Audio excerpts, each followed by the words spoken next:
उद्यम रजिस्ट्रेशन एक बहुत ही इम्पोर्टेंट पॉइंट है। क्यों है यह इम्पोर्टेंट? तो देखिए, अभी क्या हो रहा है, जितने भी लघु उद्योग वाले हैं उनसे जो है कोई बड़ा मतलब कि कॉन्ट्रैक्टर या मतलब कोई बिजनेसमैन उनका जो है प्रोडक्ट ले लेता है, और जब पेमेंट की बारी आती है तो वहां इनको जो है परेशान करता है, ठीक है, जो कि देने में लेट हो रहा है। तो उस केस में यहाँ जो है, अगर आप एमएसएमई के तहत रजिस्ट्रेशन में हैं, मतलब आप रजिस्ट्रेशन लिए हैं पहले से, आधार उद्यम में रजिस्ट्रेशन लिए हैं, तो उस केस में आप जो है उनके ऊपर केस भी फाइल कर सकते हैं। और 45 दिन के अंतर्गत इसका जो प्रावधान है उसके हिसाब से 45 दिन के अंदर अगर आपको पेमेंट नहीं मिलता है तो आप नोटिस जारी कर सकते हैं। उसके बाद जो है उद्यम समाधान पोर्टल पर जाके अपना जो है केस भी रजिस्टर कर सकते हैं, ठीक है। सारी प्रक्रिया ऑनलाइन होती है, आप लोग निश्चित रूप से इसको कर सकते हैं, कहीं कोई दिक्कत नहीं है। और लेट जो भी पेमेंट आ रहा है, वह प्रॉब्लम है तो उसको आप यहाँ सॉल्व कर सकते हैं, ठीक है। तो इसलिए उद्यम रजिस्ट्रेशन बहुत ही महत्वपूर्ण है। इसके बाद उद्यम रजिस्ट्रेशन अगर आपके पास है तो इसके रिगार्डिंग जो है आप लोन भी ले सकते हैं बैंक से अपने उद्यम को चलाने के लिए, ठीक है। वहाँ जो है इस रजिस्ट्रेशन के हिसाब से आप मैनेज कर सकते हैं, रजिस्ट्रेशन का डॉक्यूमेंट्स वहाँ सबमिट कर सकते हैं, ठीक है। बहुत सारा है लोन जो कि आपको उद्यम सर्टिफिकेट के आधार पर मिलता है, ठीक है। तो यह हो गई इंपॉर्टेंट बातें। अब हम आपको उद्यम रजिस्ट्रेशन के पोर्टल पर लेके जाते हैं और पूरी प्रक्रिया आपसे डिस्कस करते हैं, एक एक करके देख लीजिए कि उद्यम रजिस्ट्रेशन कैसे होता है, ठीक है। गूगल पर टाइप करना है, यहाँ से उद्यम रजिस्ट्रेशन का जो फर्स्ट ऑप्शन है इस पर आपको क्लिक कर देना है। एक नया इंटरफेस आपके सामने दिखाई देगा। यहाँ से यह जो ऑप्शन है फर्स्ट वाला, इस पर जो है क्लिक करना है। इस पर क्लिक करते ही आपसे मांगेगा आपका आधार और यहाँ मांगेगा नाम, दोनों चीज डाल के यहाँ से वैलिडेट एंड जनरेट ओटीपी पर क्लिक कर देना है। हम देखिए कर रहे हैं प्रोसेस। देखिए हम जो है ओटीपी डाल चुके हैं, वैलिडेट करते हैं। ओटीपी वैलिडेट होते ही आपके सामने पैन वेरिफिकेशन आएगा। इसमें जो है संगठन के प्रकार किस टाइप, इसमें पूछेगा आपसे कि आप जो है प्रोप्राइटरशिप है, पार्टनरशिप है, ट्रस्ट है, क्या है, पूरा जो है ऑप्शन एक एक करके यहाँ दिया हुआ है। आपका जो भी है उस हिसाब से आपको डालना है। हम प्रोप्राइटरशिप में इंटर किए हैं। अब जो है पैन डालना है और नेम ऑफ पेन होल्डर, जो पेन होल्डर है उनका नाम डालना है और डेट ऑफ बर्थ यहाँ इंटर करना है। यहाँ देखिए, अगर आप लोग यहाँ पब्लिक या प्राइवेट कंपनी डालते हैं तो कंपनी का पैन नंबर यहाँ इंटर करना होगा। यह चीज ध्यान में रखिएगा, ठीक है। पैन वैलिडेट करते हैं, सारा डिटेल्स डाल चुके हैं।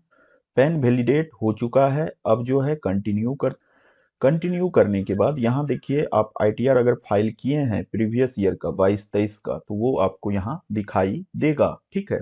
आईटीआर यहाँ दिखाई दे रहा है जो कि आईटीआर फाइल किए हैं। डू यू हैव जीएसटीएन, आपके पास जीएसटीएन है तो नहीं, जीएसटीएन नहीं है, ठीक है। आगे हम लोग यहाँ बढ़ते हैं, आपका नाम दिखाई देगा और इसके बाद यहाँ मोबाइल नंबर मांगेगा और यहाँ मेल आईडी, मोबाइल और मेल आईडी आपको डालना है। चलिए हम डाल के आपको दिखा रहे हैं। मोबाइल और मेल डाल चुके हैं। यहाँ आपको ऊपर कुछ नहीं करना है, नीचे आना है। यहाँ आपका कैटेगरी क्या है, लिंग क्या है और आप दिव्यांग हैं या नहीं वह बताना है, ठीक है। अब जो है उद्यम का नाम क्या रखना चाहते हैं, प्रोप्राइटरशिप में कुछ भी आप नाम इंटर कर सकते हैं। हम यहाँ नाम इंटर कर चुके हैं। आप लोग भी यहाँ अपना नाम जो भी होगा इंटर कर सकते हैं। और यहाँ देखिए इकाई का नाम, अगर एक से अधिक इकाई है, जैसे कि आप मैन्युफैक्चरिंग कर रहे हैं, यहाँ भी कर रहे हैं, कहीं और कर रहे हैं, तो उस केस में यहाँ एड यूनिट करके एड्रेस के साथ अलग अलग डालना है। अन्यथा अगर एक है तो उसको जो है जो ऊपर दिए हैं नेम ऑफ उद्यम वही सेम यहाँ डाल देना है। अब एड यूनिट इस पर क्लिक कर देना है, यह एड हो जाएगा।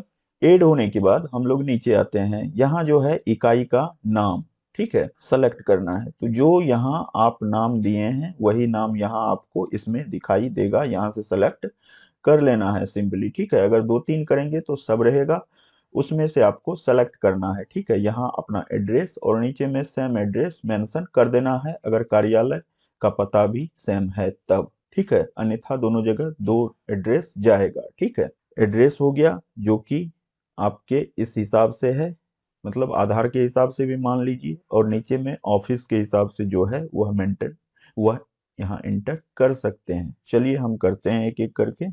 एड्रेस डाल चुके हैं। अब जो है यहाँ लॉन्गिट्यूड, लेटीट्यूड और लॉन्गिट्यूड को कैसे करना है यह समझ लीजिए थोड़ा सा। इस पर सिंपली क्लिक कर देना है, आपके सामने मैप आएगा। जहां भी आप सेलेक्ट किए होंगे डिटेल्स, उसका मैप खुल के आएगा उस डिस्ट्रिक्ट का। यहाँ से आपको जो है बड़ा कर लेना है और जो आपका जगह है उसको यहाँ हाईलाइटेड कर देना है, ठीक है। आपको नीचे आना है सिंपली और यहाँ से ओके कर देना है। आपका जो भी रहेगा लेटीट्यूड लॉन्गिट्यूड उसको इस तरह से सेलेक्ट कर लीजिएगा, ठीक है। हम यहाँ किए हैं, एक आपको डेमो सिर्फ दिखा रहे हैं, ठीक है। तो देखिए यहाँ जो है आपका बता रहा है कि डेवलपमेंट एरिया के नज़दीक है, तो नहीं, ये ऑटोमेटिक आ गया। आपके पास उद्यम रजिस्ट्रेशन पहले है, अगर रहता तो यहाँ आपको दिखाता, अन्यथा यहाँ NA करके दिया हुआ है। आपको अगर है तो यहाँ प्रीवियस UM के जगह पर क्लिक कर लेंगे। अगर इस टाइप का ऑप्शन आएगा तो वहां अपना UM डाल देंगे। अब डेट ऑफ रजिस्ट्रेशन है, रजिस्ट्रेशन डेट ऐसा डालना है जो कि फ्यूचर का नहीं होना चाहिए और ना ही सेम डेट होना चाहिए। आप कोई पास्ट का डेट यहाँ इंटर कर सकते हैं। हम एक पास्ट का डेट इंटर करते हैं, आप लोग भी अपने हिसाब से कर लीजिएगा। यहाँ आपको आपके बैंक का नाम इंटर करना है, बैंक का डिटेल्स पूरा इंटर कर दीजिएगा, कहीं कोई दिक्कत नहीं है, ठीक है। हम डाल दिए डेट। अब जो है यहाँ आपको बैंक का डिटेल्स डालना है, अपना बैंक डिटेल्स इंटर करना है। तो कर लेते हैं यहाँ हम लोग अपना bank details. Bank details inter करने के बाद आपको यह यहाँ चेक करना है कि आपका क्या है, सर्विसेज है या मैन्युफैक्चरिंग है। आप अगर मैन्युफैक्चरिंग प्लांट स्थापित किए हैं तो इसको यस करना है, अन्यथा सर्विस किए हैं तो सर्विस पर क्लिक कर देना है, ठीक है। सेवा के तहत प्रमुख गतिविधि, कौन सा गतिविधि है, गैर व्यापारिक, व्यापारिक, व्यापारिक भी है गैर व्यापारिक भी है, दोनों है। तो अब जो है यहाँ NIC कोड डालना है। इसके लिए हम सेलेक्ट करते हैं, चूंकि हम लीगल सर्विसेज और अकाउंटिंग एक्टिविटीज प्रोवाइड करते हैं, ठीक है। तो इसको सिंपली हम इस पर क्लिक करेंगे। अब देखिए यहाँ लीगल एक्टिविटी हम चूज किए हैं, तो यहाँ आ रहा है लीगल और अकाउंटिंग। पहले हम लीगल वाला कर लेते हैं, ठीक है। अब देखिए लीगल वाला कर लिए, अब एड एक्टिविटी कर लेते हैं इसको। यह एक्टिविटी यहाँ ऐड हो जाएगा। देखिए यह ऐड हो गया। फिर से हम यहाँ सेलेक्ट करते हैं 69, जैसे ही है यहाँ 69, या इसको जो है ऐसे भी आप लीगल सिर्फ डाल के सर्च कर सकते हैं, आ जाएगा अपना लीगल अकाउंटिंग एक्टिविटी। फिर से आ गया, इस पर क्लिक करना है, यहाँ अकाउंटिंग वाले पर क्लिक करना है, सिंपली हम कर दिए क्लिक। अब जो है यह दूसरा जो ऑप्शन है आपका, इस पर भी क्लिक करना है, ठीक है। इस पर भी क्लिक किए, अब यहाँ अकाउंटिंग कर देते हैं और यहाँ से ऐड कर देते हैं, ठीक है। अब जो है एक और है, यहाँ जो है आप उसको भी क्लिक करके ऐड कर सकते हैं, लीगल एंड अकाउंटिंग एक्टिविटी। फिर से हम क्लिक किए हैं। देखिए थोड़ा सा यहाँ अब हम अलग करेंगे, यहाँ अकाउंटिंग वाले एक्टिविटीज पर क्लिक किए। अब देखिए टैक्स कंसल्टेंसी यहाँ डाल दिए ऐड। अब देखिए नीचे आते हैं, अब पूछ रहा है कितना आपके पास नियोजित व्यक्ति है, तो हम खुद काम कर रहे हैं, एक दिए, यहाँ इस नहीं है, अन्य नहीं है, ठीक है। नीचे आते हैं और यहाँ देखिए 185,936 दे दिए, ठीक है। इसको 0 कर देते हैं, पता नहीं है, यस यस, सब में यस कर देते हैं हम, जो भी है। देखिए कह रहा है क्योंकि जेम पोर्टल पर रजिस्ट्रेशन करना चाहते हैं, ट्रेड में, नेशनल कैरियर, NCS में, B2B पोर्टल, सारा हम यस कर दिए हैं। हाँ हम करना चाहते हैं, submit and get OTP, final OTP, इस पर क्लिक करते हैं, ओके कर देते हैं। अब देखिए आपका रजिस्टर जो मोबाइल नंबर दिए हैं उस पर कोड जाएगा, उस कोड को यहाँ इंटर करते हैं और वेरीफाई कर देते हैं। यहाँ जो है हम कोड दे दिए और यह कैप्चा डाल दिए, फाइनल सबमिट कर देते हैं, ओके कर देते हैं।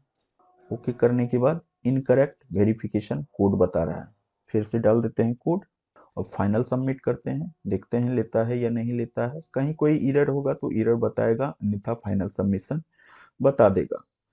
थोड़ा सा वेट कर लेते हैं हम लोग। देखिए यहाँ आ चुका है उद्यम रजिस्ट्रेशन सक्सेसफुल सबमिटेड।